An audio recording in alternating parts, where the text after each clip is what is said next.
Good morning, students. I'm back with another new topic today. In today's session, we will discuss electrolytic decomposition. I hope you will carry on the different types of reactions. The first one is combination reaction, then second decomposition reaction, and in decomposition reaction we have again another three types: thermal decomposition, then electrolytic decomposition, and photolytic decomposition. So today we will discuss electrolytic decomposition and photolytic decomposition. So first of all, I would like to read out the definition. When a decomposition reaction is carried out by passing electric current, it is called electrolytic decomposition. And the example I will pick up is going to be a very interesting one. The example, look here, water. Water, when you pass electric current, when you pass electric current, it will decompose to give hydrogen gas and oxygen gas. So a single reactant breakdowns to give two different products, and that is also from liquid state it changes to gaseous state. And you will be surprised that how the reaction carried on. Water, you all know, you are drinking water, and when you just pass electric current, you cannot simply just pass electric current by just putting two wire in a glass of water. We have to do this experiment in a very experimental way. Experimental way means you cannot just simply pass electric current into water and it will break down into hydrogen and oxygen gases. So I would like to explain you the activity, that means the experimental setting up and the how these two gases will come out. Look here, this is a very simple experimental setup of electrolysis of water. You will find this in your NCERT textbook. Now I would like to explain about this. Here we will pass electric current from a battery, and we will use two electrodes, one called anode and another called cathode.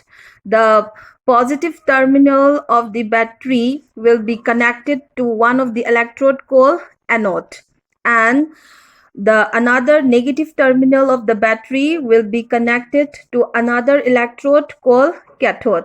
What are electrodes? It's very simple. These electrodes are just electric conducting materials. It may be a metal or it may be some another electric conducting substances. So here in this particular experiment, we are using graphite rod. That means graphite can conduct electricity. So we are using graphite rod as the electrode, and the electrode connected to the positive terminal is called anode, and the electrode connected to the negative terminal of the battery is called cathode.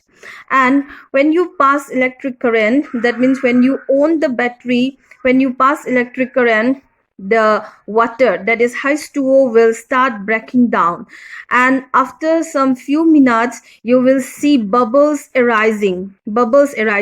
And here we will enclose two inverted test tubes at the two electrodes, and after some time you will see the bubbles here. These bubbles are the sign of coming out gases. These bubbles are at the two electrodes. Both of the two electrodes, bubbles will arise, and you will see that the two bubbles arise, but here the two water level is not same. One of the test tube will have little amount of gases and the other will have more amount of gases. That means the two levels of water is not same. Why is it so? I will explain you. Then, as I already explained, when water H2O decomposes, it will give hydrogen gas and oxygen gas. And this is to be noted that oxygen gas will obtain at anode. oxygen gas will obtain at anode and hydrogen gas will obtain at cathode. This how these two are obtained, we will explain like later on chapter number 3 again. And when you discuss oxidation and reduction type of reaction, it will be more clear to you how why oxygen is coming to anode side and why hydrogen is coming to cathode side. We will discuss later, but for time being you just know that oxygen gas will obtain at the anode and hydrogen will obtain at cathode. This is very important because in exams these are the exam points, that is questions are often come from this point. Again, the two levels of water is not equal. This again arise another one more question. Oxygen gas and hydrogen gas, when we check it,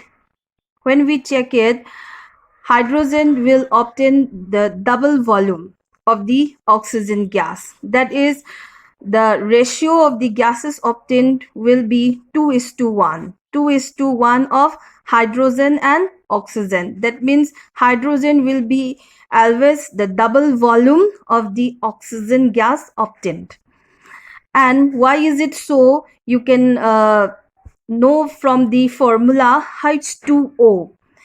When two atoms of hydrogen combined with one atoms of oxygen, that's why when it breaks down, it will give two atoms and one oxygen. But they will not come out in the atomic state. Whenever they wants to whenever they exist in gaseous state, it will exist in molecular form H2 and O2. Then how can you check that this is oxygen gas and this is hydrogen gas? When the gas coming out from this, if we taken out and if we check it, the test tubes will be taken out carefully and a plate will be inserted at the test tube mouth, and you can check it by bringing a burning matchstick at the test tubes where hydrogen is contained, that is the cathode side. Then the matchstick will burn with a pop sound and it shows that the gas is hydrogen gas. And the other gas that is taken out from the anode, the test tube, you will carefully taken out the test tube, and then the gases inside is oxygen. You can know that by bringing a splinter, that is like a charcoal. So the charcoal will start burning by giving flame. That is, oxygen supports combustion, oxygen supports in firing. It shows that the gas is oxygen. Like that, you can note it that which side which gas is oxygen and which gas is hydrogen. I think students, you are clear. Once again I repeat, in this activity you will pass electric current by using two electrodes, that is two conducting materials, and the material, that is the electrode connected to the positive terminal of the battery, is called anode and negative terminal is called cathode. And you are using electrode graphite rod, then oxygen gas will obtain at the anode side and hydrogen will obtain at the cathode side. And whenever two volumes of hydrogen is obtained, you will get one volume of oxygen gas. Say suppose if 10 ml of oxygen is obtained, then 20 ml of hydrogen gas will obtained. Like this. That means the ratio is 2:1. And look here again, here I have used a symbol that is H plus. This H plus symbol is called a proton. This is the sign of acid. That means in doing this activity, we will use few drops of acid, that is either sulfuric acid or hydrochloric acid. And this is also a very important question, why you are using acid in this activity because pure water is a bad conductor of electricity. So we are going to pass electric current in water. So to make the water more conducting, we are using this acid. So questions will come in exam, why you need or why you put some drops or few drops of acid while doing electrolytic decomposition of water.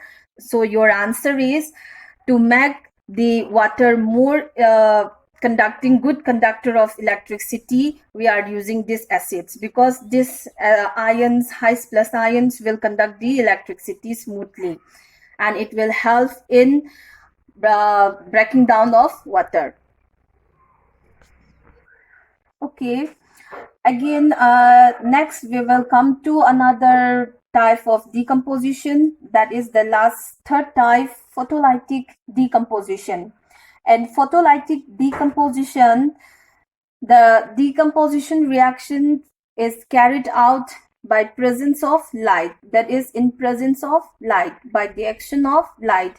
Light, generally we mean sunlight, but in not sunlight, other type of light also can be used for certain types of reactions. But here we are picking up very easy examples where reactions happened in presence of sunlight.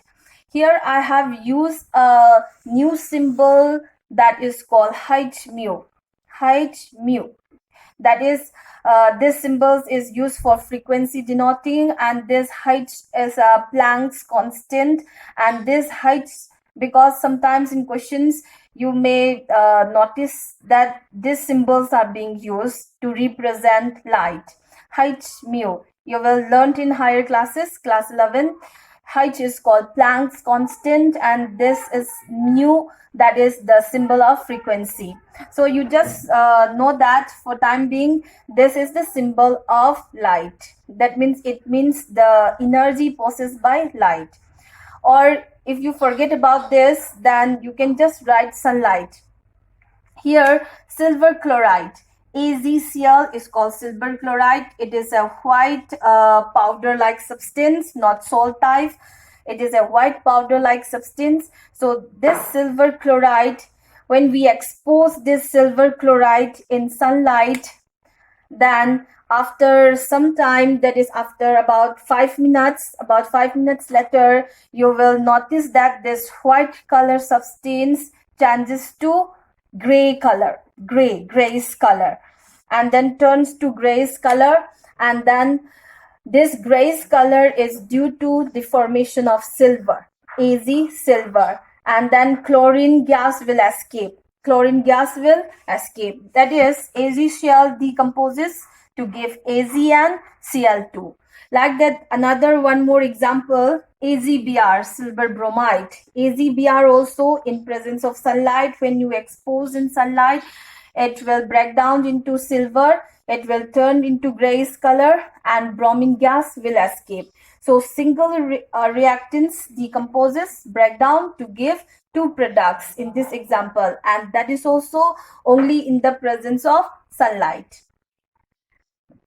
Here I am showing you the activity, how you will perform that at window when sunlight enters. You can, in a china dish, you can put silver chloride, and after some time silver chloride will turn into grayish color. The white silver chloride turns into grayish color. That means silver chloride changes to silver and chlorine gas. So chlorine gas will escape in atmosphere and you will only see the silver left.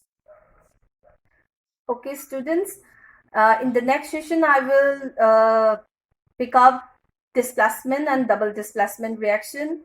So once again, I want to remind you that the types of reaction, the first reaction is combination reaction, second reaction, decomposition, and then the third one, I will pick up displacement in the next session.